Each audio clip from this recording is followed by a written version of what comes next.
स्वागत है मेरे प्यारे मित्रों। अगर आप लोगों को मेरा एक्सप्लेनेशन पसंद आता है तो आप लोग सब्सक्राइब जरूर करो। और अभी हम जल्दी से इस कहानी को आगे बढ़ाते हैं। जे जाओ चिऊ से पूछ रहा होता है कि जाओ चिऊ, तुम कब से इस अपार्टमेंट में कैद हो। जाओ चिऊ बताने लगता है कि अब तो इतना लंबा वक्त बीत चुका है कि उसे ठीक से याद नहीं कि क्या 1 महीना हो चुका है या फिर 1 साल बीत गया है। जे तब जाओ चिऊ को गौर से देखने के बाद अपने मन में कह रहा होता है कि जाओ चिऊ का स्किन का रंग देखकर ही समझ में आ रहा है कि वो बहुत लंबे वक्त से धूप में नहीं निकला। उसके बाद जाओ चिऊ जे को अपनी थोड़ी बहुत पास्ट के बारे में बताने लगता है और यहाँ से हमें जाओ चिऊ का पास्ट दिखाया जाता है। जाओ चिऊ कह रहा होता है कि जब जाओ चिऊ ने अपनी आंखों की रोशनी पूरी तरीके से खो दी थी तब से ह्यू जाओ चिऊ के पास हर एक रोज मिलने आता था और ह्यू जाओ चिऊ को हॉस्पिटल में डॉक्टर के पास भी लेकर जाता था उसके आंखों के इलाज के लिए, पर कोई उम्मीद की किरण नजर नहीं आ रही थी। डॉक्टर ने भी जवाब दे दिया था कि अब कुछ नहीं हो सकता। जाओ चिऊ बताने लगता है कि उस समय जाओ चिऊ इस अपार्टमेंट में नहीं बल्कि अपने घर में रहता था और ह्यू भी जाओ चिऊ को वही मिलने आता रहता था। जाओ चिऊ ने एक बार ह्यू को बताया था कि जो लोग देख नहीं सकते उनका अलग से एक मसाज पार्लर होता है जहां पर वो लोगों को मसाज कर कर थोड़ा बहुत पैसा कमाते हैं और जाओ चिऊ भी वहीं पर ही मसाज करना सीखना चाहता है।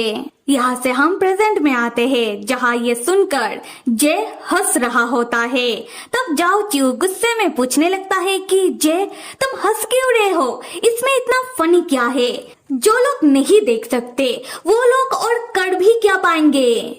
जे हंसते हुए कहता है कि नहीं नहीं, फनी तो कुछ भी नहीं है। उसके बाद जे अपने मन में ख्याली पुलाव पकाने लगता है कि जाओ चिऊ किस तरीके से अपने नरम और ठंडे हाथों से किसी दूसरे लोगों का मसाज कर रहा है और जे अपने मन में कह रहा होता है कि ये सीन फनी नहीं है तो और क्या है। खैर जे तब जाओ चिऊ से पूछता है कि उसके बाद क्या हुआ। जाओ चिऊ बताने लगता है कि उसके बाद ह्यू जाओ चिऊ को अपने इस अपार्टमेंट में लेकर आता है और यहाँ से हमें फिर से पास्ट का सीन दिखाया जाता है जहाँ पर हम देखते हैं कि ह्यू जब जाओ चिऊ को अपने इस अपार्टमेंट में लेकर आता है उसके बाद ह्यू सामने के दरवाजे को बहुत ही जोर से बंद करता है और जाओ चिऊ की ओर देखकर क्रीपी मुस्कुराहट दे रहा होता है और दूसरी तरफ जाओ चिऊ तब बहुत ही कंफ्यूज होता है। खैर यहाँ से हम प्रेजेंट में आते हैं। जाओ चिऊ तब खाने के टेबल से उठता हुआ जैसे कहता है कि मुझसे और सवाल मत पूछो और जाओ जाकर पहले इन बर्तन को धो दो। जे तब जाओ चिऊ को रोक कर कह रहा होता है कि पर हमने तो तय किया था कि सुबह पहले हम ब्लूप्रिंट को लेकर चर्चा करेंगे और कल तुमने मुझे जिस तरीके से समझाया था मैं तुम्हें वैसा ही इस ब्लूप्रिंट को डिस्क्राइब करने की कोशिश करूंगा। जाओ चिऊ कहता है कि अच्छा तो ठीक है, पहले हम शुरुआत स्टडी रूम से करते हैं और मैं तुम्हें बताऊंगा कि ब्लूप्रिंट में स्टडी रूम का ड्राइंग कौन सा है। तुम मुझे डिस्क्राइब करने की कोशिश करना और घबराना बिल्कुल नहीं। असल में जो ब्लूप्रिंट होता है वो तो इंजीनियर लोग ही डिजाइन करते हैं और वही लोग ही समझ पाते हैं। कोई एक दिन में तो इसमें प्रो तो बन नहीं सकता। खैर जे तब गुस्से में अपने मन में कहने लगता है कि पर एक ड्राइंग को डिस्क्राइब करते हुए मैं क्यों घबराऊंगा। अगले सीन में हम देखते हैं कि जे ह्यू ने जो भी ब्लूप्रिंट दिया है उन्हें लेकर वो स्टडी रूम में आता है और स्टडी रूम को गौर से देखता हुआ अपने मन में कह रहा होता है कि ये जगह ही कितना अजीब है, यहाँ पर कैसे कोई काम कर सकता है। जाओ चिऊ भी तब जय के पीछे स्टडी रूम में आता है और जैसे कह रहा होता है कि इस कमरे को देखकर तुम मुझे स्टडी रूम के ड्राइंग के नक्शे को और अच्छी तरीके से डिस्क्राइब कर सकोगे, तो फिर शुरू हो जाओ। जे तब उस ब्लूप्रिंट को खोलकर सामने के टेबल में रखता है और गौर से देख रहा होता है।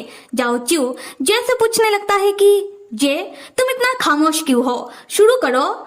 जे तब थोड़ा हिचकिचाते हुए बताने लगता है कि ये जो ब्लू प्रिंट है ये हाथ से ड्रॉ किया हुआ है और ये ब्लू प्रिंट थोड़ा कॉम्प्लिकेटेड, थोड़ा कठिन लग रहा है, तो मुझे थोड़ा और देखने दो।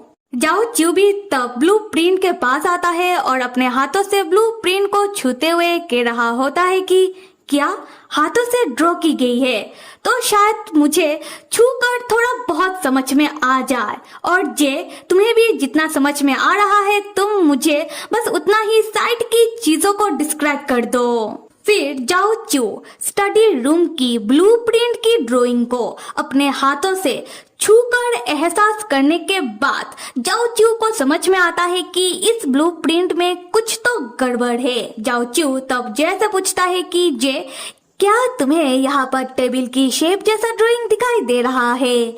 जे ड्राइंग को देखने के बाद हाँ में जवाब देता है और ये टेबल की ड्राइंग उसी टेबल का होता है जिसके ऊपर कंप्यूटर वगैरह रखा होता है। तब जाओ चिऊ जैसे कहता है कि जे तुम मेरा हाथ पकड़ो और मुझे उस टेबल के आगे लेकर चलो।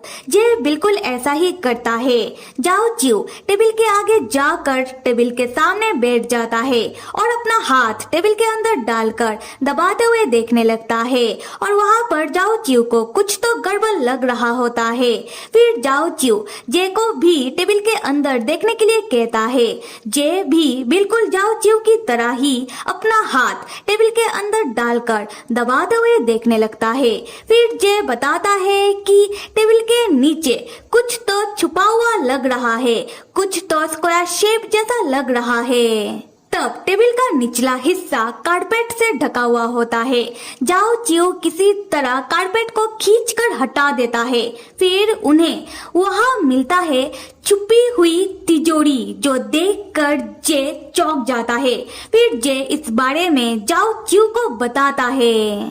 उसके बाद जाओ चिऊ अपने हाथों से उस तिजोरी को छू रहा होता है और तिजोरी को खोलने का रास्ता ढूंढ रहा होता है। जे जाओ चिऊ से कहता है कि रुक जाओ जाओ चिऊ, मैं करता हूँ। जाओ चिऊ मना कर देता है और खुद ही उस तिजोरी को छू रहा होता है और तब जाओ चिऊ को उस तिजोरी के ऊपर एक मेटल का ढक्कन मिलता है। जाओ चिऊ जब उस मेटल के ढक्कन को हटाता है तब उन्हें तिजोरी को खोलने का रास्ता भी मिल जाता है। फिर भी जाओ चिऊ उस तिजोरी को अपने हाथों से छू रहा होता है तो कभी दबा रहा होता है, ये सोचकर शायद उन्हें अभी तक तिजोरी को खोलने का रास्ता नहीं मिला, क्योंकि जाओ चिऊ देख नहीं सकता इसलिए उसे समझ नहीं आ रहा। और तब जे जाओ चिऊ के हाथों को पकड़ता है और जाओ चिऊ को जोर से अपनी ओर खींचकर बताता है कि रुक जाओ जाओ चिऊ, तुमने तिजोरी को खोलने का रास्ता यानी कि की होल ढूंढ लिया है और वैसे भी यहाँ पर बहुत सारा धूल है और तुम्हें चोट भी लग सकता है। और यहाँ पहली बार जे के छूने से जाओ चिऊ को कुछ अलग एहसास होता है। ये क्या एहसास है जाओ चिऊ को भी तब समझ नहीं आता। खैर जाओ चिऊ तब जे को बताने लगता है कि अगर की होल मिल चुका है इसका मतलब इस तिजोरी का चाबी यही के ही होगा। तब जे कहता है कि ठीक है तुम रुक जाओ, मैं चाबी ढूंढता हूँ। उसके बाद जे बहुत ढूंढने के बाद उसे एक चाबी का गुच्छा मिलता है। जे तब उसमें से एक चाबी निकालता है और जाओ चिऊ से कहता है कि लगता है कि इस तिजोरी का चाबी यही होगा, चलो ट्राई करके देखते हैं। उसके बाद जे जब उस चाबी से तिजोरी को खोलने वाला होता है ठीक उसी समय जाओ चिऊ जे का हाथ पकड़ के रोक लेता है। जाओ चिऊ कहता है कि जे अभी मत खोलो। जे कहता है कि पर क्यों? जाओ चिऊ तब थोड़ा हिचकिचाहट के साथ कहता है कि क्योंकि मुझे भूख लगा है, चलो पहले कुछ खा लेते हैं। अगले सीन में हम देखते हैं कि जाओ चिऊ रसोई में खाना बना रहा होता है पर उसका ध्यान कहीं और ही होता है।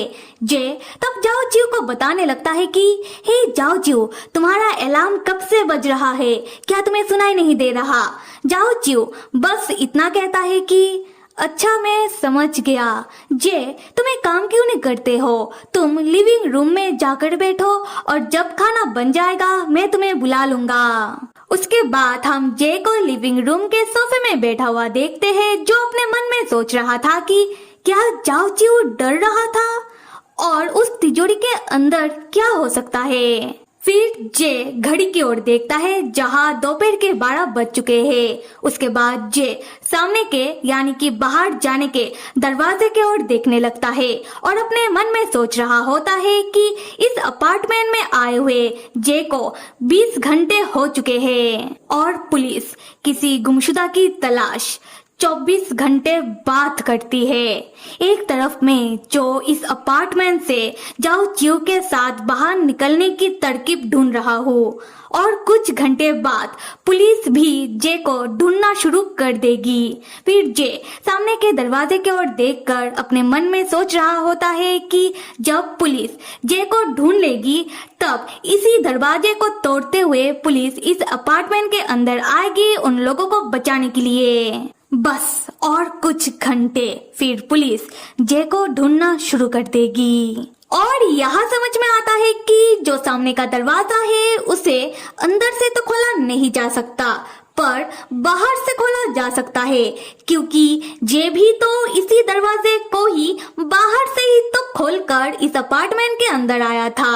और क्या लगता है कि पुलिस क्या जे को ढूंढ पाएगी? जानने के लिए देखना होगा इस कहानी का अगला भाग। Till then stay with me and see you.